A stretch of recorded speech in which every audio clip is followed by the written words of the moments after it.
2026 આપણે જે છે એ ઉપર જે સિસ્ટમ છે ઉપર ચડતી છે થોડીક અહીંયા હતી ને તે અહીંયા જ ચાલી ગઈ છે અને એની સ્ટેપ બદલાઈ ગયું છે જો અહીંયા સુરત સુધી વાદળા આવી ગયા છે જો પણ આ સિસ્ટમ જો આ બાજુ ચાલશે તો ગુજરાતમાં વરસાદ આવવાની અપેક્ષા છે. હવે જો દૈલી સિસ્ટમનું છે ને દિશા બદલતી હોય છે કારણ કે અત્યારે આપણે જે ગુજરાતના કેવા પ્રમાણે માંગરોળીયો પવન વાય છે. માંગરોળીયો પવન એટલે અહીંથી આમ પવન વાય છે આમ અહીંથી આમ પવન વાય ને અહીંથી આમ પવન એટલે એને અલનીનો પવન કહેવાય છે.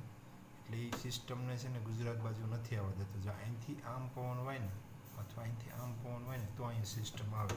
હજી ગુજરાતનો નકશો ખાલી છે, ઝાપટા ક્યારે પડે એવી શક્યતા છે અને જો તમે આખો વિડીયો જુઓ જો સિસ્ટમ કઈ બાજુ જાય છે જો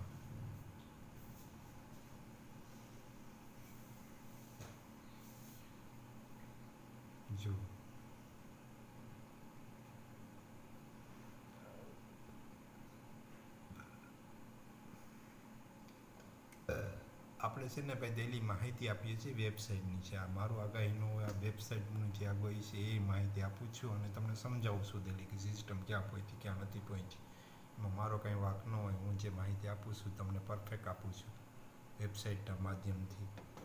એટલે હું તમને છે ને ડેલી માહિતી એટલે આપું છું કે આપણે માહિતગાર થઈ વરસાદ ક્યારે થશે. જો અહીંયા સુધી વાદળા આવ્યા છે, આજે આ વાદળા આ બાજુ આવી શકે તેમ છે અને ઉપર જેવો સિસ્ટમ હજી ઉપર દિશામાં છે. કાલે પાછા જોશું કે કઈ દિશા સુધી તે સિસ્ટમ પહોંચી છે અને આપણે